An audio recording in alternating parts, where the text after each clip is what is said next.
Ladies and gentlemen, welcome to this session, the session on renewables.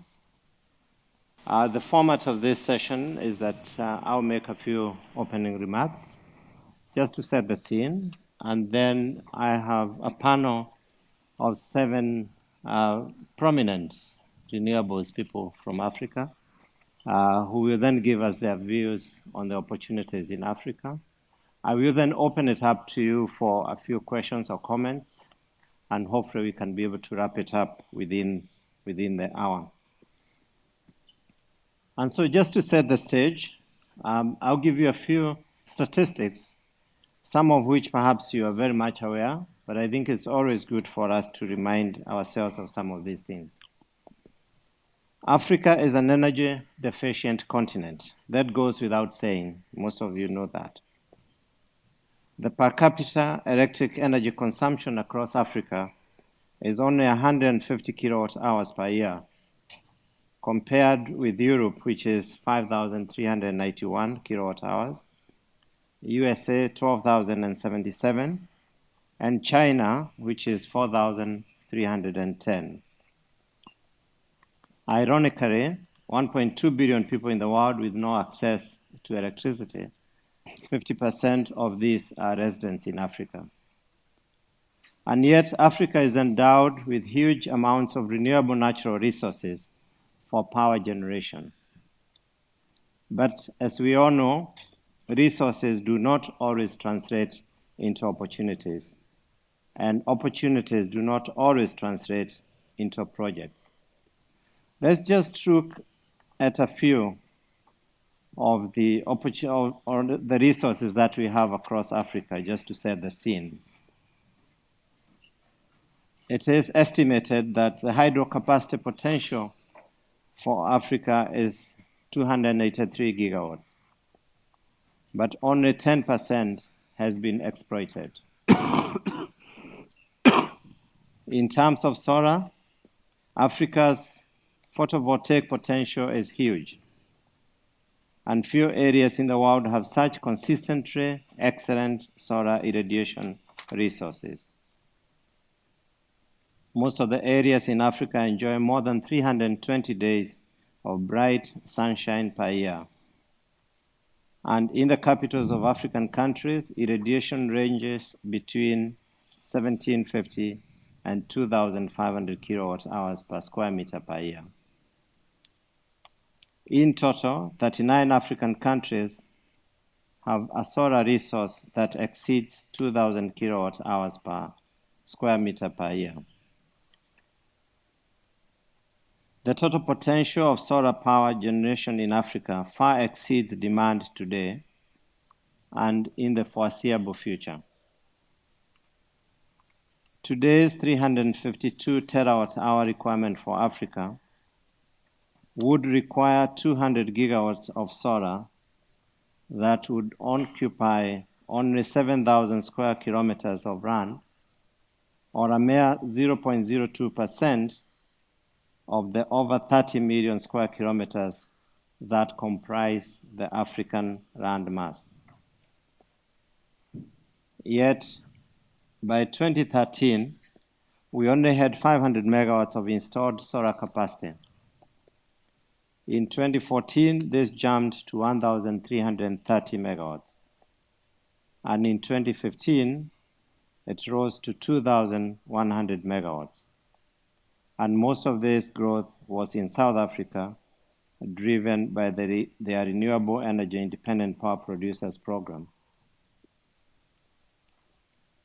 Wind is estimated at 1,300 gigawatts, which is several times the current level of demand in Africa. And according to a study which was conducted by AFDB in 2013, Somalia has the highest onshore potential, followed by Sudan, Libya, Madagascar, and Kenya, while the best offshore winds are off the coast of Madagascar, Mozambique, Tanzania, Angola, and South Africa. In terms of geothermal, the geothermal resources are concentrated in the East Africa Geothermal Rift, with an estimated potential of about 10 to 15,000 to 15 gigawatts. Kenya leads in the exploitation of geothermal, having installed 650 megawatts, and plans to increase by a further 5 gigawatts by 2030, while Ethiopia is in the process of developing a 1 gigawatt Corbeti geothermal project. There is still unexploited potential in Zambia, Tanzania, Eritrea, Rwanda, Djibouti, and Uganda, where exploratory research has been undertaken. In 2016, the total installed renewable capacity across the globe was 152 gigawatts, made up of solar 71, wind 51, and hydro 30. Africa increased only by 4.2 gigawatts. So there is a huge gap between demand and supply, and this gap will continue to grow. So what is it that we need to do to unlock all this potential and leapfrog Africa in the provision of the much-needed energy to develop the country? Where are the opportunities and what needs to be done? To help answer these questions and many other questions that we have, we are really honored to have a most distinguished panel of experts who have experience in executing projects across Africa and outside Africa. For starters, I'll request each one of them to introduce themselves, just say a few words about the company that they work for, and at the same time try to answer the question whether they see potential for renewables in Africa, and just one river that requires to be pulled to exploit this potential. I'll start in the order that they are seated, starting with my friend here, Yasser from the IFC. Thank you, Eddie. My name is Yasser. I'm from the International Finance Corporation. Most of you know that the IFC is the private sector financing arm of the World Bank Group. And what we do is essentially we advise and we provide capital. In Africa, more specifically, when it comes to the energy sector, we have a team of about 60 professionals, largely based in Africa, and we essentially do three things. One, we work with governments, we work with private partners on the upstream side of things to kind of create the environment that would enable projects to happen. We also, in some cases, advise governments about proper procurement processes and about how to tender for projects. We also invest ourselves in development capital. And the last bit, which is the more traditional part of our business, is that we provide capital in the form of debt, in the form of equity, and in the form of everything in between. Now, Eddie, your question is a really tough one about identify one lever to transform this opportunity into something real. The one that comes to mind, having personally spent with some friends, I think I see one of them here, Jamie Ferguson sitting in here, one of my colleagues working on scaling solar. From my standpoint, if I had to single just one, is putting in place processes in terms of procuring renewable energy that give confidence to developers, to investors, to lenders for those projects to happen. Because I think that what we are suffering from the most right now is this situation when you have people coming into country, investing money for years and years and years, waiting for projects to be awarded without any kind of clarity on when or how or who would get the projects. Thank you. Paul? Yeah, thanks, Eddie. First of all, my name is Paul Kunert. I've been developing projects on the continent now for, well, getting on for 20 years. I'm with Joule Africa. Joule Africa is a developer and owner and operator of power plants on the continent. We have no specific technological constraints. So I'm a slight Trojan horse in here in the renewables. We are developing a hydroelectric project in Sierra Leone called the Bombuna 2 project. And we're developing another large hydro project in Cameroon. But we're not technology specific, and we just want to look around the continent and in each country say, you know, which is the right technology to use in this country? What's the best thing for this country?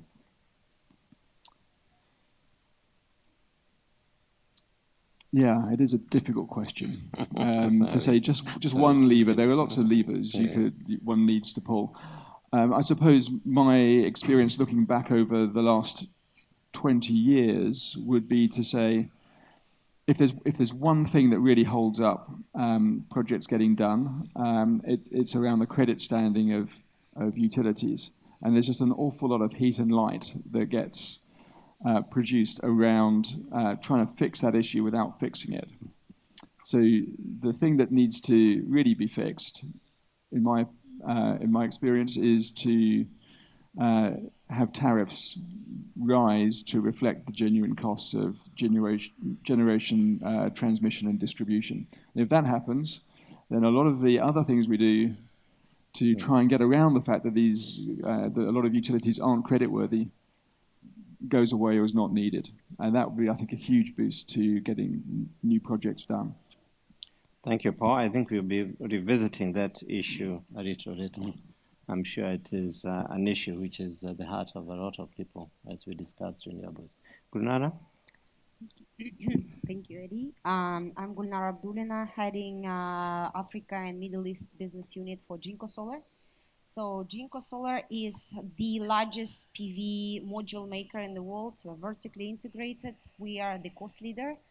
And also, as far as the Middle East and Africa is concerned, we're holding the highest market share of 25% of the modules deployed in the markets.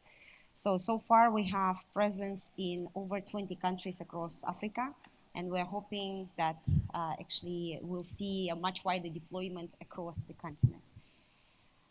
Regarding what we would like to see, I would say for the governments to have sort of a reality check, because when it comes to what's the actually feasible tariff is going to be for that specific market, because what we've seen, for example, in some of the countries when they're looking back at, Abu Dhabi just signed basically a 2.4 cents tariff for per kilowatt hour, but then compare apples to apples, right? And that's what we're not seeing. So they're looking into, or for example, they're looking into the IFC program. Zambia 6 cents. Are we idiots, to sign it at 12? So basically, they want to take into consideration all the soft costs, everything basically, everything as far as the cost of the complete project development is concerned, and what is actually the feasible capex for that specific country in order to make project feasible and get investors actually into the country. Thank you. Thank you very much. Again, that's something that we will possibly be picking up a little later. Inigo? Thank you, Eddie. Thank you. Sorry. Thank you, the audience, for being here. My name is Inigo Viani. I started my journey in renewables 10 years ago, starting in Carnegie, then after Nyabingua Solar. And now, a few months ago, I took the challenge of driving the renewables business in Wärtsilä. So as you know, Wärtsilä is a leading player in the energy sector. And now we are moving ahead also in the renewables and energy storage. And this is an exciting time, because when we speak about storage, I think this will be a game changer. So today we're exploring what will be the business case, how to structure the PPAs, these kind of things that will be key for our customers to succeed, because today we are playing in Africa as a leading also EPC contractor. So by speaking about renewables, about being an EPC contractor, we have started in a very easy place. So with first largest hybrid project in Burkina Faso, it's a 15 megawatt PV project linked to an engine, to several engines that will be delivered by the end of the year. Okay. So then, in regard with your question, Eddie, about what is requested, what is needed in Africa for renewables to happen. First, I think there will be three things, okay, mainly. First is that renewables will be there, yes or yes, and this is a new trend. So then for them to happen, we will need to have some stability. That's very important for us, okay? So we are not asking for subsidies, we are asking for some stability. That is not easy in every country. Second is to have, let's say, a non very, let's say, an easier process to develop the project. So that this is related with the administration, financing, whatever is wrapping, let's say, the pure capex of the project. I think this is something very important.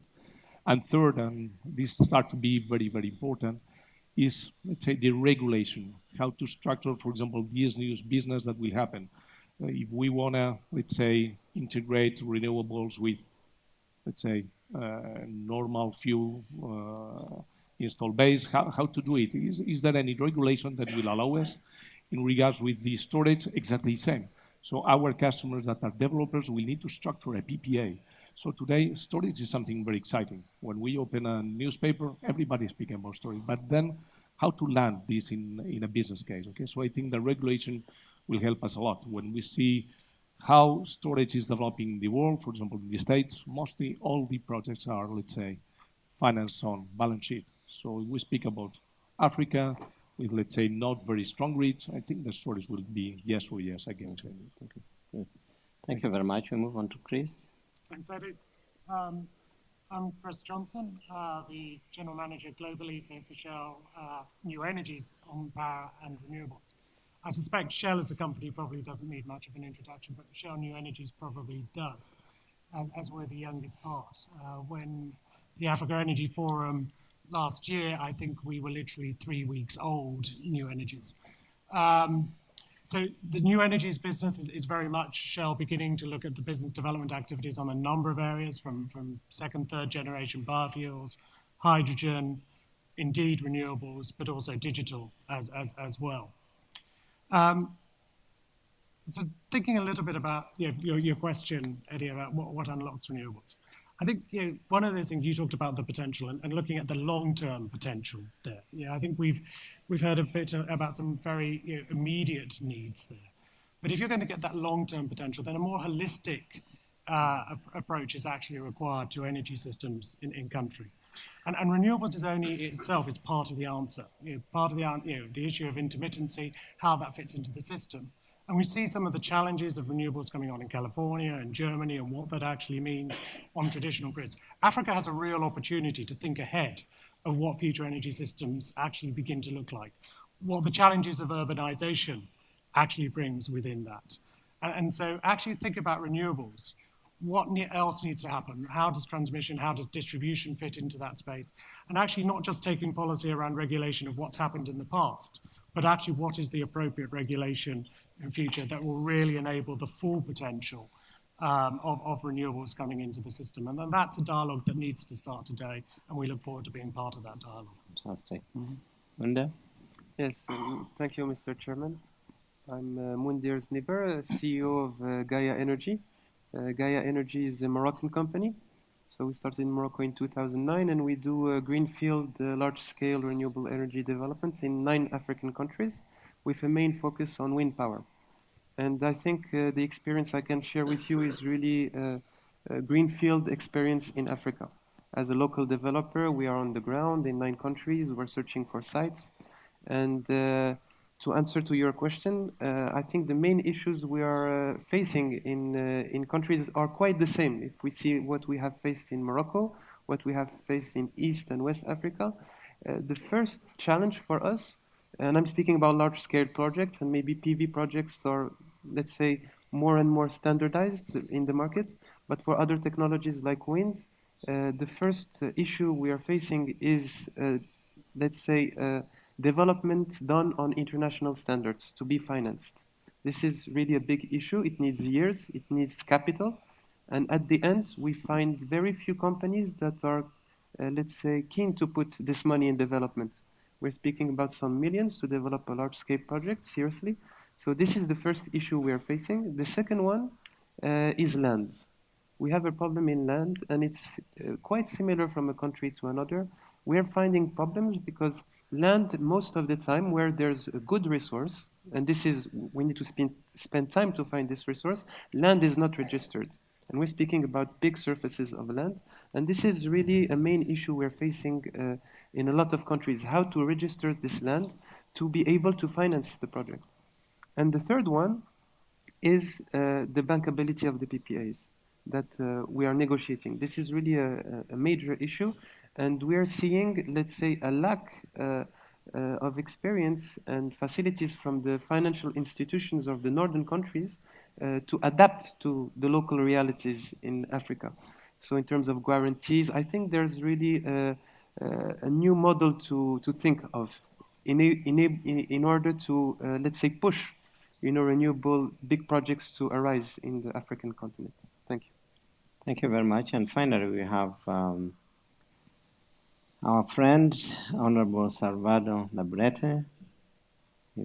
Please introduce yourself. Good morning, ladies and gentlemen. Thank you, Chairman, for yet another opportunity to be here and address this wonderful audience. I bring you greetings from Mozambique. Some of you are concerned about what's going on in Mozambique, taking into account the recent developments. I would like to assure you that everything is getting gradually better, thanks to a strongly committed government, and actually, thanks to the leadership of President Philippe Jacinto Nyusi. You have heard in recent times very important announcements in the areas of gas and other projects. So we believe that the coming days will be much better than the past 2 years. And in fact, we're beginning to see some of the results. Before I go, I didn't say what institution I work for. This is the habit of being in government for too long. Sometimes I forget I'm not in government anymore. I'm the chairman of Banco Big. Banco Big is an investment bank. It started operation last year. And in 5 to 6 months of operation, we managed to reach break even and even end the year with the positive results. Before I go to your question, Chairman, I would like to make a quick comment here. Some of you say, we seem to be going into circles. Every year, this is the 19th year of Africa Energy Forum. We're discussing we're talking about the same problems, the same issues. Well, to me, I would say we're very lucky to have EnergyNet, to have Simon and his team, who keep on reminding us of the importance and the need to continue to discuss these issues until we break through. Because the situation that the chairman has just described, 625 million people without electricity in Africa. We are one of the most energy resource endowed continents, and yet our consumption is less than 3% of the total energy that's generated in the world. Only 13 countries in Africa have rates of access to electricity that's more than 50%. All the other ones are less than that. So we have reasons to continue to discuss this. And the other reason why we have to continue to discuss it was mentioned by our chairman. Our investment needs, in order to reach the targets by 30 or by 2030 or 2040, we need to invest something between $40 and $46 billion a year in generation, transmission, and distribution infrastructure. That's not happening. We've been investing on average less than $5 billion per year. So the gap and the challenge is getting bigger and bigger. But on the other side, just looking at a quick survey that my bank and other institutions did, we know that there is an implementable potential of 116 gigawatts of energy in Africa, in sub-Saharan Africa, representing something like $37.4 billion of investment in countries such as Mauritania, Gambia, Guinea, Guinea-Bissau, Senegal, Mozambique, DRC, Morocco, Kenya, Uganda, Rwanda, Zambia, and Zimbabwe. In Mozambique alone, the total potential of renewables is 23 terawatts. But what can be implemented immediately or in the short to medium run is 7.8 gigawatts with an investment of $12.4 billion. So big challenges on one side, big potential on the other side. What is happening in the middle? What do we need to do? What can be done? And this is what EnergyNet and Simon and his team are trying to stimulate, so that year after year, we try to find a breakthrough, try to find a solution. So I'd like to reserve the opportunity to come back to this at a later stage of our session. Thank you. Actually, that's very good, because you have opened up something that I was going to specifically ask you, but I'll spare that for the time being, but I will come back to that. But I just want to now start with Gunara. As you all know, the pricing for solar has really come down, and it is estimated that between 2009 and 2015, prices have come down by about 90%, 82%. And the question that we would want to hear from somebody who is really an expert in the solar is, where do you see these prices going? I know that we have had feed-in tariffs, you just mentioned, of 12 cents, and now they're being revised. It's important for us to hear from somebody who foresees really where the pricing is going to be heading to. Sure. Well, as an industry, we've come a long way, right?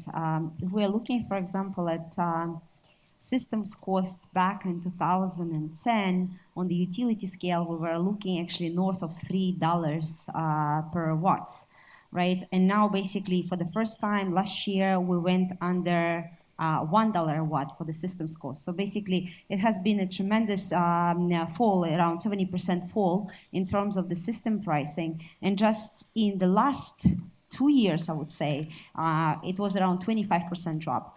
And mainly, of course, it was attributed to the module pricing going down. So we've started basically modules for the past 6 years, module pricing have come down around from 75%. Okay, and basically from just last year alone, I think we did around 25%.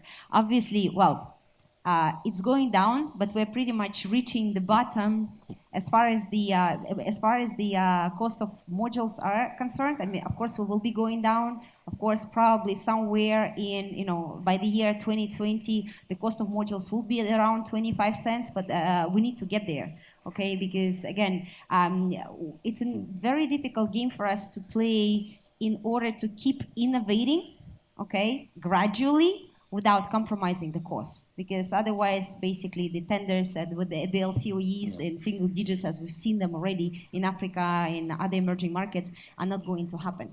So again, if we're looking at basically the systems cost, okay, when we've started, modules have represented maybe around 5-6 years ago, modules represented around 50% of the cost.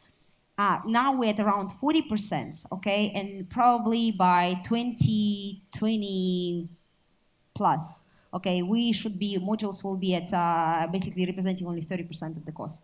So there is still also the improvements to be made on the rest of the balance of systems, but also needless to say, in addition to that, CapEx is only one part of the project development cost, so we need to look at the soft costs as well, which is very peculiar when we're coming from market to market.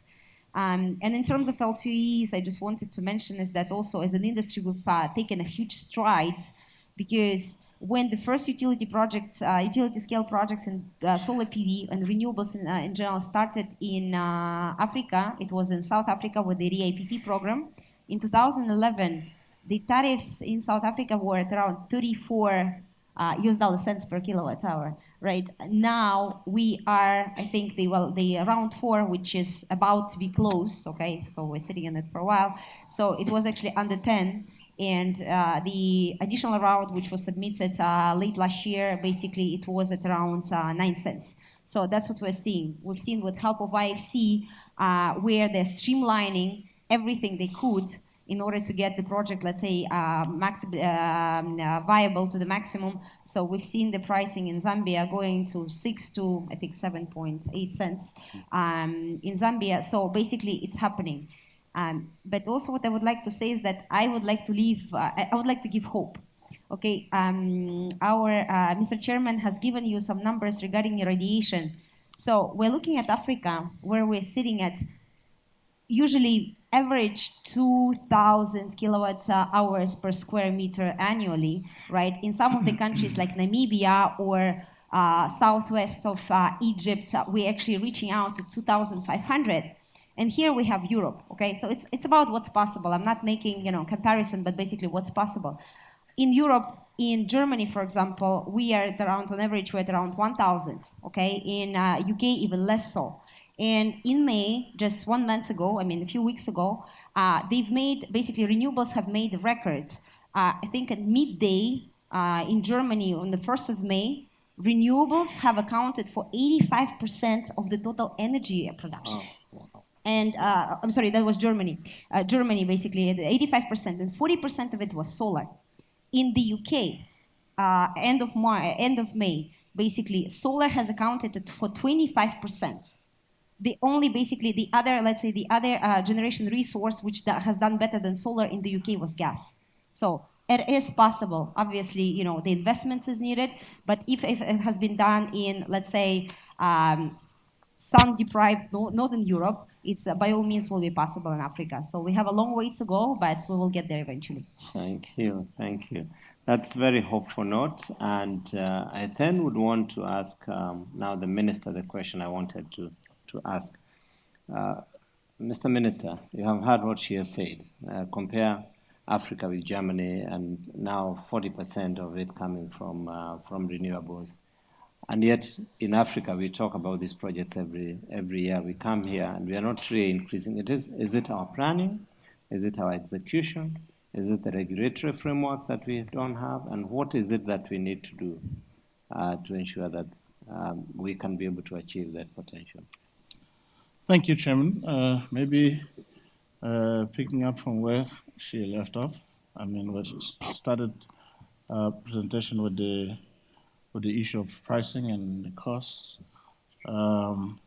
We have been saying that a great opportunity is there to develop renewable energy in Africa because the cost of technology is going down. It is true, and it's going down by huge figures. I was told expected to be around 82% drop in some of the areas. But the cost of implementing projects in Africa is not going down, which means the cost of building a project, renewable energy, not only a renewable energy project, but any project in Africa, is not only a reflection or an exclusive reflection of the cost of technology. There are other costs associated, administrative costs,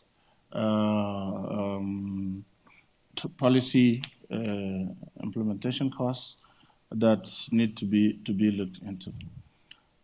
Let me take just 2017, for example. There were 9 renewable energy projects planned, of which 3 in South Africa, 2 in Kenya, 4 in Ghana, 1 in Tanzania, 1 in Mozambique, and 1 in Uganda, with a total capacity of 1,100 175 megawatt and a total investment of $3 billion. Only four of these projects are under implementation. The other ones remain in the planning stage. So your question is, what's the problem? Is it the planning or it's execution? I would say it's both. If we don't dedicate certain amounts to bankable studies, feasibility studies for those projects. When I was minister, they used to tell me, Minister, don't worry. Every good project finds its own financing. So if you're running a roadshow for a project for a number of years and you don't get investors, you have to look back at the quality of that project. So we're not, it's my opinion, that we're not dedicating enough resources to bankability studies. We need also to overcome the issue of reluctance towards working together, cross-border investments, joint investments, and infrastructure development. Some of those projects. I remember we had a small project on a river shear that's between Mozambique and Malawi, and we spent years. It was 40 megawatts, actually, small hydro. We spent many years discussing whether the power station would be on the Malawian side or on the Mozambican side, and the dam was going to build a bit further into the Malawian territory or into the Mozambican territory. We spent, yes, and then we missed the opportunity of making that investment. That also the issue of regional integration and cooperation that's very important. The issue of the regulatory environment, the political stability, macroeconomic stability, to create the necessary private investment conducive environment is also critical. And another issue with which I'm not so conversant, but I understand it's very important, is the adoption of a new financial mobilization approach with the increasing use of PPPs and debt markets and other forms of financing instead of remaining exclusively with the traditional ones. And lastly but not least is that the governments of certain countries or certain groups of countries need to pull resources together to finance joint projects, cross-border projects that will be beneficial to their countries, and take that the funding of that feasibility, those feasibility studies in their own hands, and then after that invite the private sector the private sector, domestic or international, to come and invest. Otherwise, we'll continue to discuss the challenges and the potential and nothing in between. Right. Thank you very much, Madam Minister. Let me move the same sort of question to somebody who has had quite a bit of experience in terms of project development in Africa. And I know I was discussing with him earlier on, and he is very keen to do hydro projects. And he is not strictly renewables as some of the people would want to say renewables is only solar, wind, and geothermal, but he believes that hydro should also be part of that. And he has done a few projects in Africa, and we really would want to hear his perspective in terms of what challenges that you have found, maybe the same challenges that the minister has mentioned, maybe a few more additional, and how Jews have overcome those challenges. Sure. And what is the right mix? You're saying that really we should be looking at what is the right mix for each country rather than just developing renewables. Yeah, thanks, Eddie. Yeah, so for us at Joule, I think it is more a question of sustainability than necessarily being renewable. When we look at each of the countries in Africa, they have different available resources.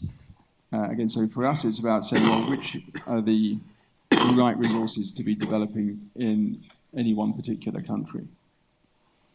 So when we look at Africa as a whole, we see an enormous potential for hydroelectric power. Now, I want to stress, we're not a hydroelectric only company. It's just that is an enormous resource that provides both reliable and sustainable electricity and can form a sort of a clean energy backbone for a system for the very long term. So we see it as something that should be done, more of it should be done in Africa. I think you said the figure, Eddie, was 283 gigawatts of hydro potential, of which less than 10% have been tapped. That is an astounding figure. And when you look at the rest of the world, actually they don't have the hydro resources, or where they do have the hydro resources, they're mostly tapped. So Africa has an enormous potential for hydro. It is important to get the right mix, of course. So, where we're looking at the moment and developing the projects that we're doing in Sierra Leone, it's manifestly obvious that Sierra Leone's energy mix should be hydro supported by a bit of thermal, supported by perhaps a little bit of solar. Not great for wind, no geothermal, but you do need some thermal to support around that. In Cameroon, similarly, we're looking at, well, what's the right energy mix for Cameroon? And we're developing our hydro project there, and it's manifestly obvious that Cameroon should use hydro as its long-term renewable base, and that could be supported by a bit of gas. Elsewhere, it's not hydro. In Kenya or Ethiopia, it might be manifestly obvious it should be geothermal. I mean, in some ways, why would you be trying to do a new HFO plant or a wind farm in Kenya when there are 5 gigawatts potential of geothermal, which is clean, green, and baseload power, and very cost effective. So those kinds of so we ask those kinds of questions when we go to a country. In other places, there aren't geothermal or hydro resources, and it makes a lot of sense to have solar or wind farms, and that's particularly as you get to the sort of the southern part of Africa, Namibia, Botswana and South Africa. Those things start to make sense. Also in the top left, around Morocco, wind and solar make a great deal of sense in those areas. So I think it's a question of finding the right balance in each country. And of course, there are always the challenges of dispatch for renewables, especially the intermittent renewables. And I just would want to pass this question on to Chris, just for him perhaps to tell us about the challenge that you see and how we should be overcoming that. Wind, solar, which are not always there, and therefore we need to have a new shift in terms of the way we dispatch our systems. I think it sort of follows on quite nicely, I think, to Paul's point. But I think it's worth just coming back to the point made about the UK and bringing on solar. What has actually allowed the UK to do that? It's natural gas. You look at the solar, it's a bigger offshore wind, up to 25-30% can be offshore wind in the UK at times. But what's provided the flexibility of the system is natural gas. And that's not the case in Germany, who's had real problems with dispatch because they've relied on coal and as base load. Now, Africa as a continent has real potential on natural gas. Much of the reserves that have been discovered over the last 10 years have been in sub-Saharan Africa. And so unlocking that potential will actually enable renewables because it will match that renewables. And the piece to look at, it goes back to, again, the opening comments on the holistic approach. It is about reliable, dispatchable, 24/7 power. And people do come to value 24/7 power over time. And you actually see that in distributed energy as well, where you can readily put panels with batteries, and that has happened. And people begin to value and people begin to pay for reliable power there.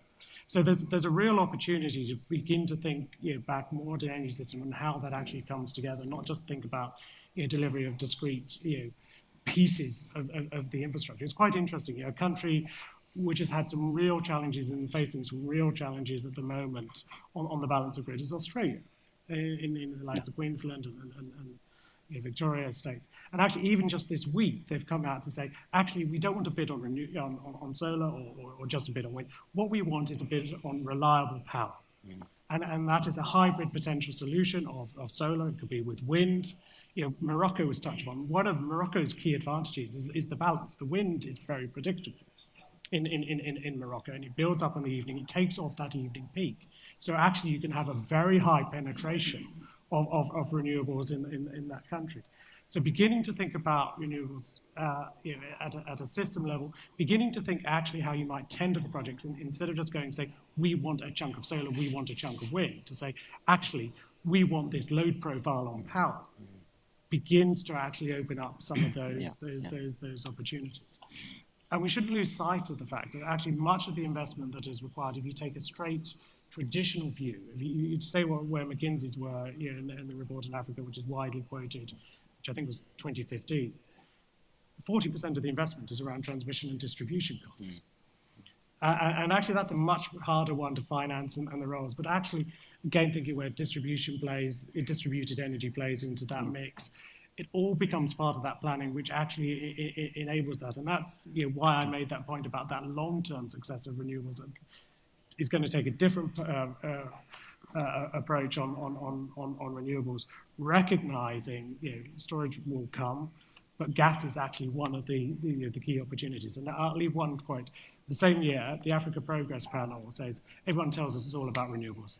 Actually, the smart money is on gas and renewables. Mm-hmm. Thank you for that. And actually, it leads me to the next point, which is the issue of storage, because you have just talked about reliability rather than just having it. And therefore, Inigo, if you could please talk about what CIRA is doing in terms of batteries and storage to just make, for instance, solar be a lot more available than just when the sun is shining. Good. So that's a very interesting question, Eddie. Thank you. In regard with storage, in Barcelona, we have just announced the acquisition of a company, that's Greensmith. That's what we call an energy management system integrator. Okay? That's something key for us. How we see the energy market. I see, as I said before, that renewables will be there, yes. Gas is also enabling renewables to happen.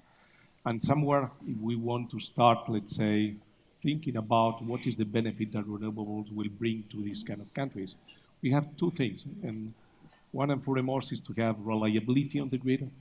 And second is that we can also help these countries to be less dependent on fossil fuels. And that means why not to start reducing the consumption of fossil fuels and also reducing the emission of carbon dioxide to the atmosphere. That means why not to link renewables to already installed base capacity.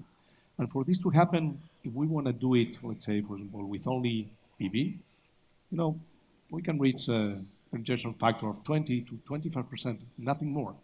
So if we want to provide, let's say, a stable profile, and we want also to increase the, let's say, the penetration level of renewables into these kind of installations, we will need yes to install some storage, and then we can go above the 25%. On top of this, how I see Africa, okay, so today it's true that there are a lot of investments forecasted into the grid itself. But today, this is not yet the case, okay? So we have many places where we have, let's say, a weak grid. And a weak grid means that if we start to plug a lot of solar, a lot of wind, somewhere the noise will come. And it happens also in Europe, it happens also in the States, so it will happen yes in Africa. So storage can help renewables to, let's say, to provide a reliable profile into the grid. Then the question mark is when storage will happen. Okay, so today storage is happening in the newspaper, still being a PowerPoint somewhere, but let's say when it will become a power plant. If you ask me, I don't have the crystal ball, so every time I read a PV report, is all the day I'm reading it. But why not to think that once the electrical vehicle will happen in northern countries, for sure the price of storage will become smaller and smaller. And not only the price. When we speak about renewables, we are also speaking about financing. And financing means about reliability. So we have, let's say, technologies already used in the automotive industry. Believe me, that's these guys have a 3 years view on what will be the price and the pipeline of the goods they will need to manufacture. And on top of this, there's nothing best in the world that benchmark the automotive industry in regards to reliability. So when? I don't know, 2-3 years to come, but for sure it will happen. It will happen. That's good. Let's move on to Mundia. Just a question that I would want to ask you, because you said you do a lot of wind projects. And one of the frustrating things about wind projects, and even some of the other projects that we try and do, is reliable, bankable data. Just a question to you as to what you have done to get data, and what do you think should be done? Should it be done at the government level? Should be done at the project levels, or where should we be getting this data from? I mean, for solar today is much more easy because we have reliable, let's say, satellite data.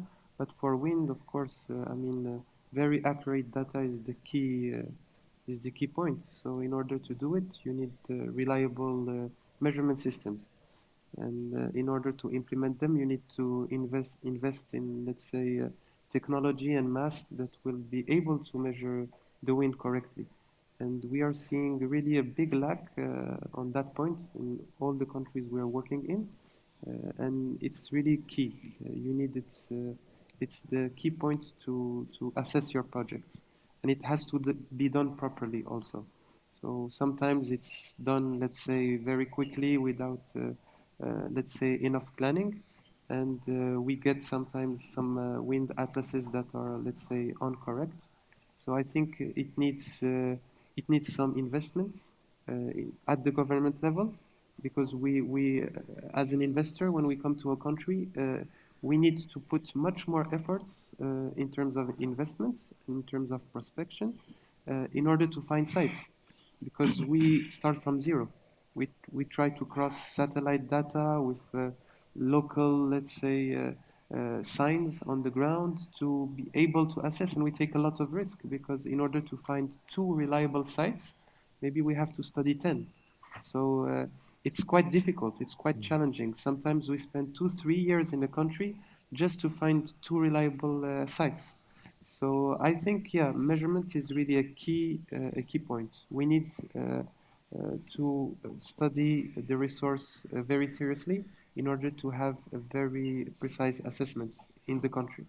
Should this be undertaken by the government, and then all you're doing is walk into Namibia or Congo or whatever and say that you want to do a wind project, and then they have a wind map? Should this really be the direction that we should be looking at? I mean, it would be very helpful if the government could invest, for let's say, in some regions to do some wind resource assessment. It would give much more visibility, much more, let's say, interest from the investors to come and to invest in the wind development in the countries, because they start from something reliable, something physical. Yeah. So this is, and the private sector is also there to do it. But yeah, in wind, I don't see so much companies investing. As for example, our company, Gaia Energy, has installed over 40 masts in Africa for its own sites. And it's a little bit lottery sometimes. you have half of it that doesn't work, and and it's years. It takes time. It takes years and years before getting the key sites. And I just would like to come back to what Mr. Minister said. Yeah. I think it's important it's about finance. I would like to share our experience. We are seeing, and I'm not exaggerating, 100 times more capital in the market than bankable projects. And 100 times. I'm not exaggerating. It's really billions and billions from Asia, from Europe, from North America. I mean, it's incredible the interest that we are seeing. We are seeing investors from everywhere willing to invest. And at the end, when they make a tour, like said Mr. Minister, there are 4 projects that have reached financial close at the end of the year. So I think this is a real point to underline. And it's interesting because there's hundreds of billions available, but at the end there's no bankable projects. And Right. this is we have somebody here from it's a good transition. a financier. Well, we have two. One on Just that. a quick provocation. Maybe we should transform feasibility studies into business itself. Yes. I don't know how to do that, But what is going through my mind now is maybe if I form a company that specializes in feasibility studies, maybe if the governments can contract my company to do that, maybe it's an opportunity. I don't know, but let's hear from Yasser. I'm not an expert. Let's hear from my friend here, Yasser, in terms of financing. Before I open it to the audience, I'm going to do that in a minute. But it's just for him to tell us whether, with all these requirements for financing on renewables, what new innovative ways should we be looking at in terms of financing? Because obviously the traditional way we will never get. Good question. Let me start by making 2 slightly provocative statements. So one is that, please, we cannot continue thinking about renewable as those kind of, nice little project that you plug in here to make it green, etc. Renewable is energy. It's mainstream energy. Obviously, it will not be the only one. We have the issues of reliability, we have the issue of storage, balancing, hydro, but renewable is energy. Given the planet we have, the future we are looking at, this is energy. So we have to start thinking about how do we finance our future energy needs.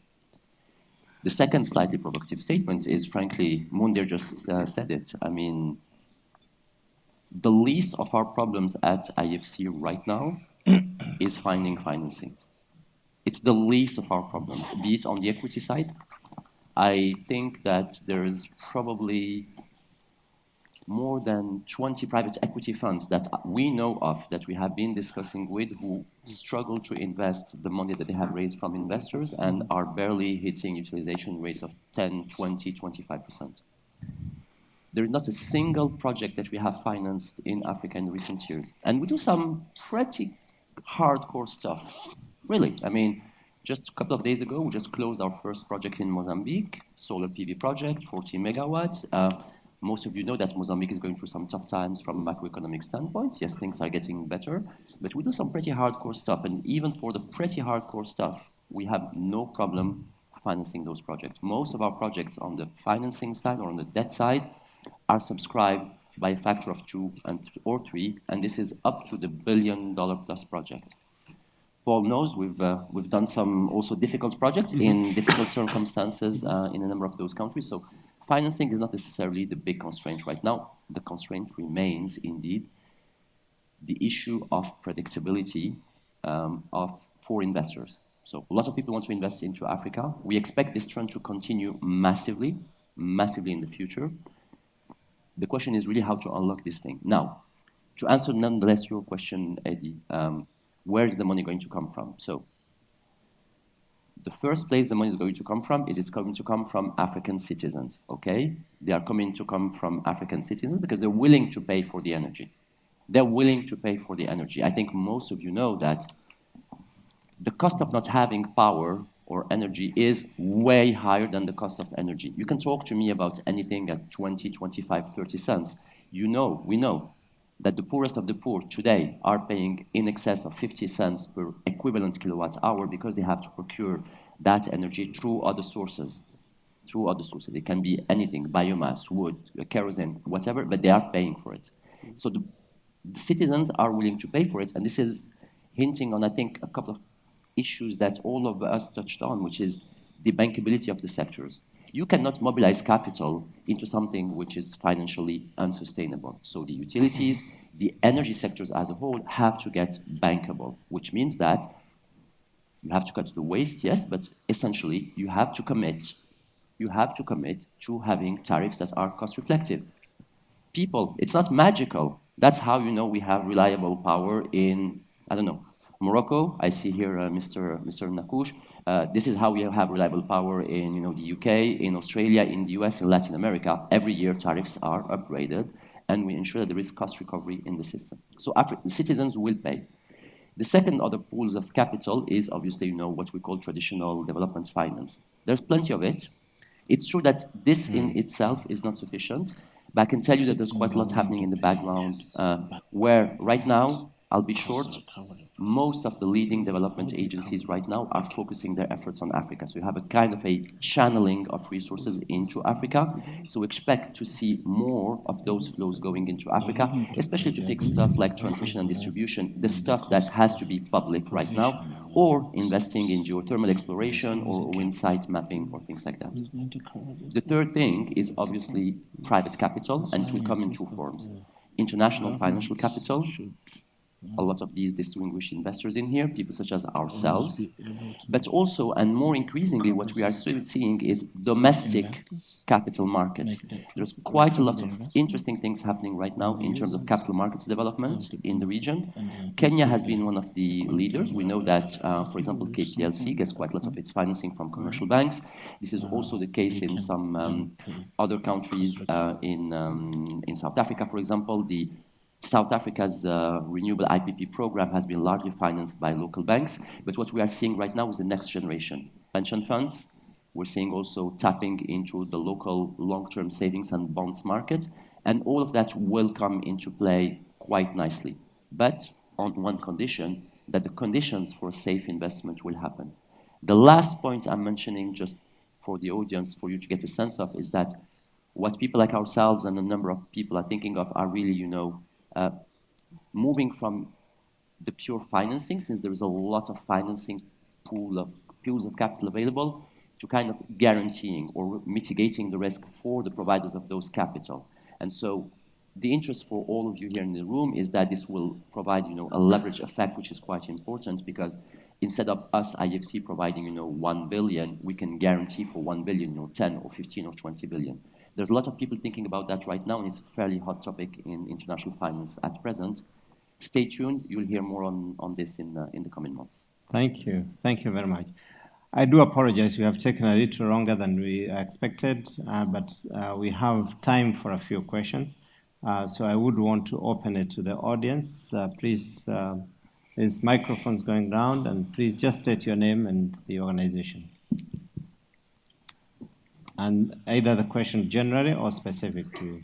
Thank you, Eddie. And my name is Joseph. I work for Responsibility. Responsibility is a $3 billion fund manager with investments, looking to do investments in renewables in Africa, Sub-Saharan Africa, and we come in as early as pre-feasibility study stage. I want to make a comment and then ask a question, if that's all right. My comment is, yes, there's lots of money, but it is not always the right kind of money. In order to develop a project, you need early stage development capital in the range of $2 million or more. Mundia, for example, has mentioned that that's very difficult money to find. The minister has mentioned that if you have a well-developed project, you won't lack investment. So we come in early enough to provide that development capital so you can produce a high-quality project that then is ready for investment.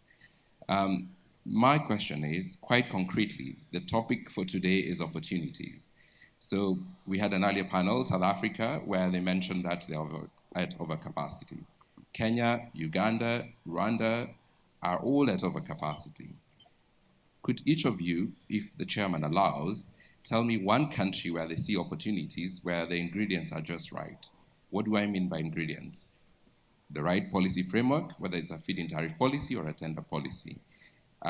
The correct off-taker. They have a bankable PPA, credible off-taker. And third, that resources exist. How about that for a challenge? Can we have two more questions and then we'll get, the question there? Anybody at the back? No. Good morning, everybody. So I thank the panelists for the brand presentation. My name is Patrick Olen. I'm from Jacobs Engineering SA. So I have just two small questions, one for Mr. Sharafi and one other for Mrs. Gulnara. So the first one for Mr. Sharafi is about, you have explained very well the evidence of having the client or the population ready to pay for energy, as actually they are spending more to buy auxiliary energy, as you mentioned. And in the other side, we have investors ready to pump billions. So we have the two ends completed, and in the middle, isn't it again this question of regulation, of condition of creating the market, and the state and the rulers who have just to create this condition how to help investors to reach directly the client by liberalizing the market and restructuring the utilities company. And the second question for Mrs. Gulnara is about the radiation. You've talked about radiation 2,000 for Africa and 1,000 kilowatt per square meter in Europe. As a technology provider, are we ready now to have panels that run only with indirect radiation? Because in Africa we have those countries with good sun, but heavy rains, thunderstorms, and almost frequent cloudy skies. So as a state-of-the-art technology provider, do you have solution, or are technology provider planning to have those panels who are only running by indirect radiation? Thank you very much. Thank you. One more set of questions.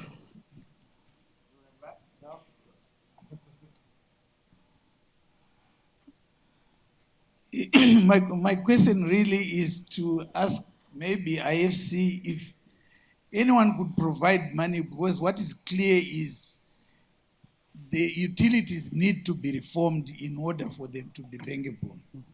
But left to governments, governments own these utilities. They've run down those utilities. So to expect them to reform and saying we're wrong or we are not performing, it's also expecting too much from a very unlikely source. Wouldn't it be prudent to actually put up a fund like Power Africa, which program like that, where good practices are actually given? Because I'm from Zimbabwe, they've created prepaid meters. The residents are paying for power upfront. So there's no problem about people paying because they're already paying. But if that money goes to the utility which is broke, it will appear as if the people can't be provided services because money is sinking somewhere, yet it could be ring-fenced. So what we need really is reform of the sector so that the paying public gets the service because he is paying for the services. And the people who are like to provide, they are actually there. So maybe it's something to really, if we are to be serious as the minister has put in, then we really need to confront the problem instead of just hiding behind the thing. Thank you very much. We have one general question to everyone, and I'll throw it to anybody who wants to answer. The question is, which country can you be able to tick off all the boxes in terms of resource, in terms of regulation, in terms of demand, in terms of transmission? That was really the question. Which country in Africa? Paul, I think you could be able to. I'll give it a go. Yeah. Do you want me to go now? Yes, yeah. please.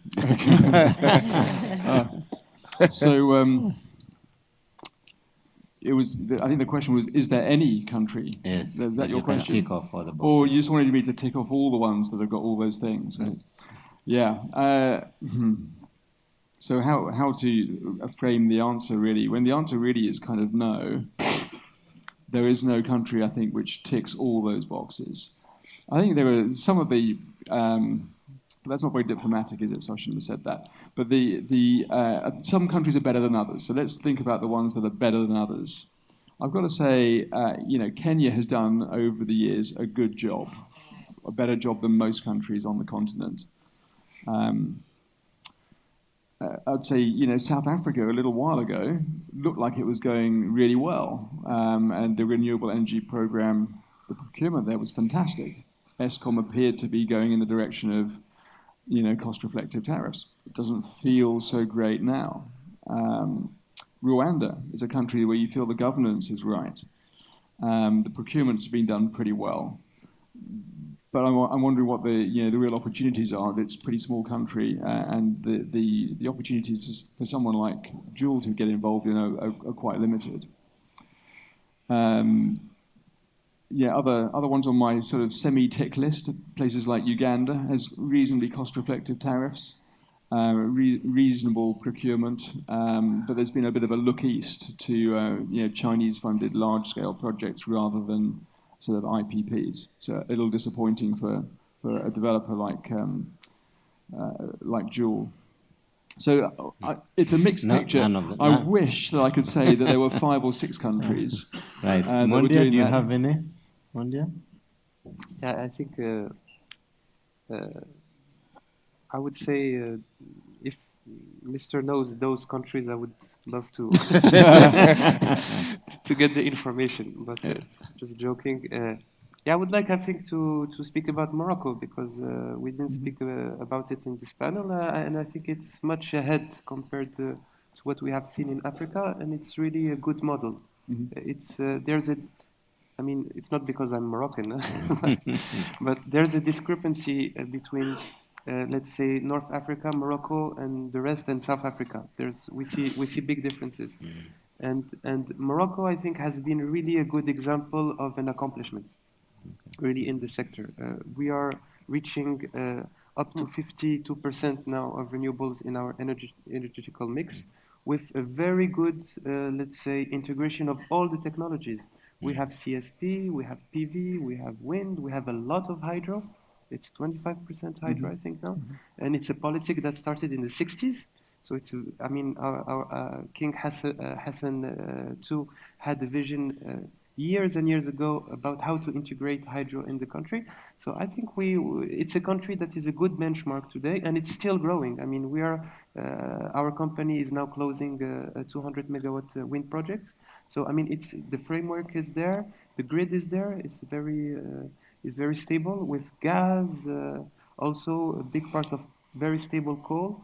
So I think it's a good benchmark of what has been accomplished in Africa. That's good. At least we have one country. Yeah. I could add another one. You could add another one. Yes, I will add another one. Please. If you want the 3 boxes to be ticked, you can look at Botswana, for example. They're launching a tender right now for solar PV. It works. But I think the fallacy, if I may, in there, that you don't need the 3 boxes to be ticked. You don't need the 3 boxes to be ticked. You only need essentially 2 out of the 3 boxes to be ticked, and then you need someone that you would like to engage with, and you need to have a trajectory for improvement. And for example, if you'd like, you can look at the countries which have subscribed to scaling solar. It tells you something about why they went the route of scaling solar, because as long as you have someone that you can interact with and talk with, it's fine. When you're investing for 25 years, no one has a crystal ball. Countries that are looking great today can be not doing so well tomorrow, right? So you have to take not a view at a certain point in time whether you have all the boxes ticked, but rather whether you have people that you can discuss with and that are on a genuine trajectory to moving forward. Right now, I think we spoke about Morocco, which it's true. Right now, it's probably one of the best places where you could go and invest if you wanted to check the criteria. But let me remind you that what was notable is that the utility had been into some difficulties until recently and for quite a period of time, but they always paid. That's the difference. They always committed to pay. And I keep reminding all the utilities that we work with in Africa is that, yeah, sure, challenges are there, but nothing stops you from really wanting to honor your commitment and pay. And I can tell you that some utilities didn't pay salaries, but paid the IPPs. And they built a track record, and they built a credit track record. And now, people are not looking at their financial position at a certain period of time. They're looking at the commitment of the people, whether you want to honor an obligation or a commitment or not. And that's what matters, whether you have someone who wants to honor the commitment and who will genuinely do everything they can to honor the commitment. Great. There was a specific question to you, Nara. Yes. So regarding the technology, we've heard this argument that PV modules are becoming commoditized. Same but different. So we have various technologies. It's not only crystalline, it's also we have various thin film technologies which may operate better under the indirect sun. Also, what we're doing is we're customizing the components which are going into the module according to the climatic condition. So say if you want to put your modules on the chicken farm next to the sea, so we need to make sure that it's ammonia resistant and salt and mist resistant. So we're working as an industry, for example, you mentioned sandstorms. Okay, right now as an industry, we don't have a silver bullet as to what can we do about it. I mean, because you have to clean your panels. You have to clean your panels with a certain frequency, which is, let's say, dictated by the type of descent you have, the sandstorms, etc. So what we're doing is we're trying to, with again, small improvements in order not to compromise the cost, we're trying to customize the product to the specific climatic conditions to maximize the yield of the plant. So we're doing that already. Thank you. I know we have run out of time. Excuse me? I see the, yeah, please. Now, On the question. I'd like to just make a quick comment on what the gentleman from Zimbabwe said. Yes, yes. It is a big challenge to reform utilities. What we need to do in Africa is allow utilities to run as companies. That means separate the social role, which is government's responsibility, and allow the utility to work, to function as a company. All social programs should be covered through the budget, okay? And the government should allocate every year certain amounts to cover the social gap, because somebody mentioned here that people are willing to pay for the energy they consume. Yes, they are willing to pay, but the majority of countries in Africa, people don't have the ability to pay the cost recovery price. So who is going to cover the difference between the cost of the operation and the money that the population are ready to pay? And on the other hand, governments have made promises to their populations. We're going to give you electricity. So the issue here, if we want to have efficient utilities, we need to be clear as to what is the responsibility of the government and what is the responsibility of the utility, and allow the utilities to run as company. Right. Sorry, as I said, we have run out of time, but if we have one burning question, I'll allow that. If there is anybody with a question, especially from one of the ladies, we have not had any comments from. Which is good.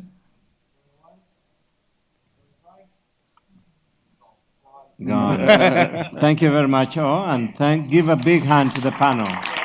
Thank you, Eddie. Thank you.